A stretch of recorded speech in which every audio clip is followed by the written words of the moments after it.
इस वीडियो में हम देखेंगे मौर्योत्तर काल के कुछ प्रश्नों को। तो चलिए इसको सॉल्व करते हैं। आपके सामने प्रश्न है कि प्राचीन भारत का महान व्याकरण लेखक पतंजलि किसके समकालीन था? तो ये पुष्यमित्र शुंग के समकालीन था।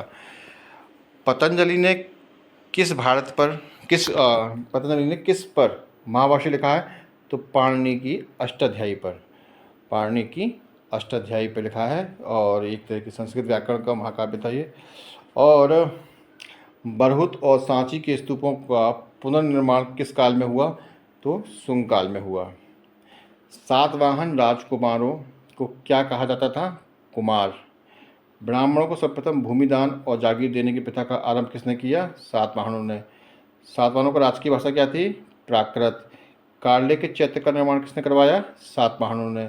शुंग वंश का अंतिम शासक कौन था? देवभूति।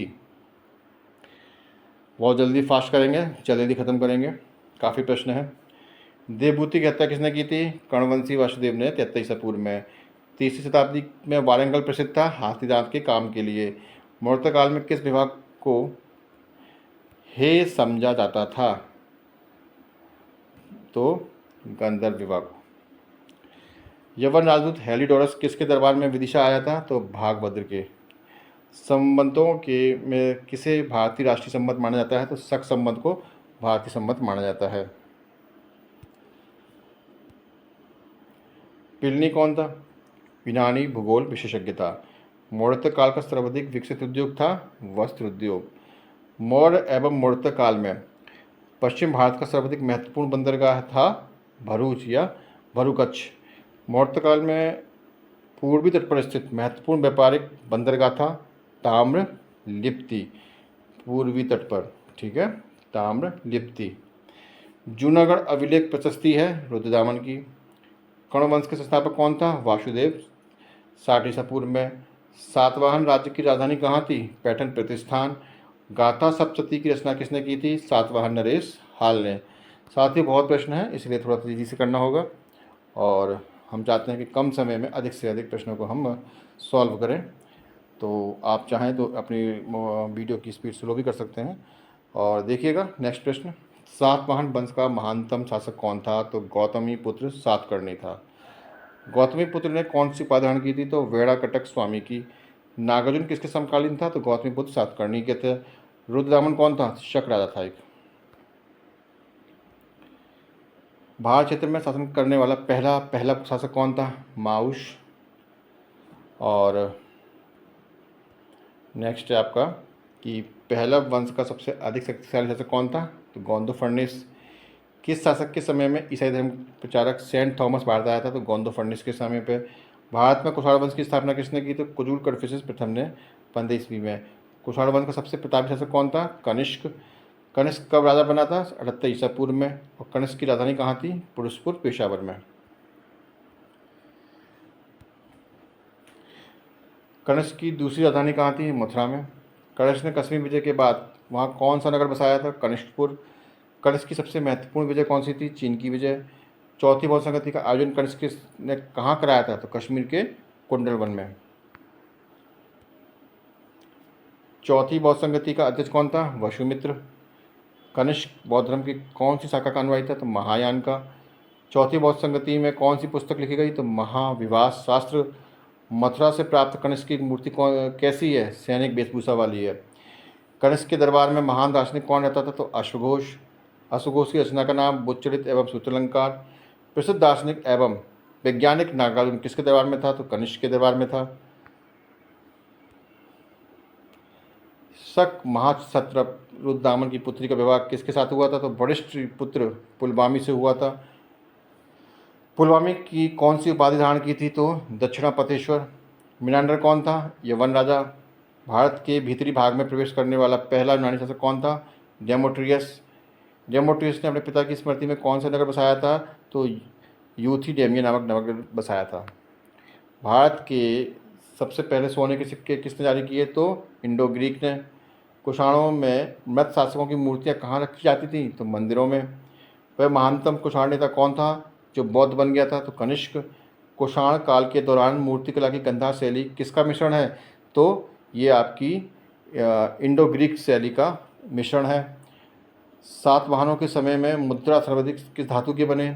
शीशे के बने। ठीक है, सातवाहन के टाइम पे शीशे के मुद्रा बनती थी। और किस वंश के शासकों ने ब्राह्मणों और बौद्ध भिक्षुओं को कर मुक्त भूमि देने की प्रथा आरंभ करी थी? तो सातवाहनों ने।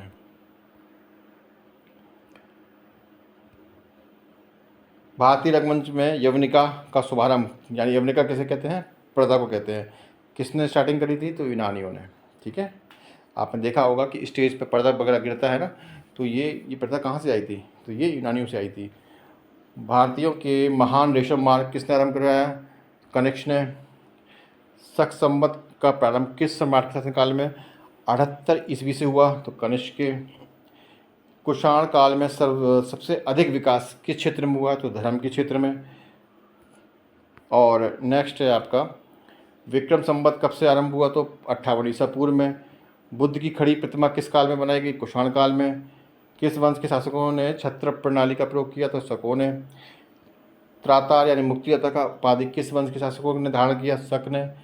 भारत में प्रथम बार सैनिक शासन व्यवहार में लाया गया ग्रीकों द्वारा। ठीक है, सैनिक शासन किसके द्वारा लाया गया था? ग्रीकों द्वारा। सातवाहन नरेश हाल के समकालीन गुणाढ़ में किस प्राकृत ग्रंथ की रचना की है? तो वेदकथा की। किस संग्रहालय में कुषाण की मूर्तियों का संग्रह अधिक है? तो मथुरा संग्रहालय में। मौर्यों के दक्षिण भारत में सबसे प्रभावशाली राज्य था सातवाहनों का। मौर्य वंश के बाद किस वंश ने राज्य स्थापित किया? शुंग वंश ने। शुंग वंश का संस्थापक कौन था? तो पुष्यभूति शुंग 184 ईसा पूर्व में।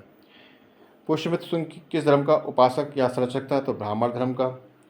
पुष्यभूति शुंग के 2 बार अश्वमेध यज्ञ करने की पुष्टि कहाँ से मिलती है? तो पतंजलि के महाभाष्य से। शुंग वंश का चौथा प्रतापी राजा कौन था? तो वसुमित्र। शुंग वंश की राजधानी कहाँ थी? तो विदिशा थी। ठीक है,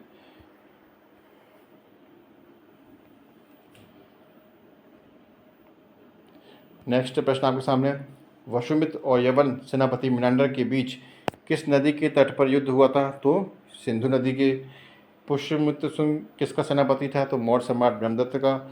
पुष्यभूति शुंग को किसने पराजित किया था? तो कलिंग नरेश खारवेल ने। हाथी गुम्फा अभिलेख किससे संबंधित है? तो कलिंग नरेश खारवेल से संबंधित है। और आपका नेक्स्ट है माध्यमिक सूत्र। माध्यमिक सूत्र ग्रंथ की रचना किसने की है? तो नागार्जुन ने।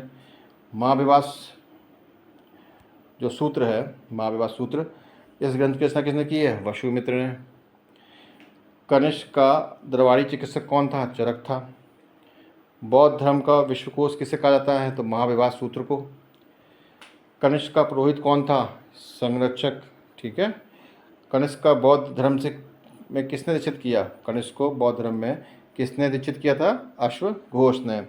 भारत का आइंस्टाइन किसे कहते हैं? नागार्जुन को। कुषाण वंश का अंतिम शासक कौन था? वसुदेव। कुषाण वंश को क्या कहा जाता है? तो देवपुत्र कहा जाता था कुषाण शासकों को। साथियों, अगले वीडियो में हम गुप्तकाल से संबंधित प्रश्नों को देखेंगे। तो अगर आपने अभी तक चैनल को सब्सक्राइब नहीं किया है तो चैनल को सब्सक्राइब कर लें, बेल आइकन दबा लें, जिससे कि आपको अगला वीडियो समय पे मिल जाए।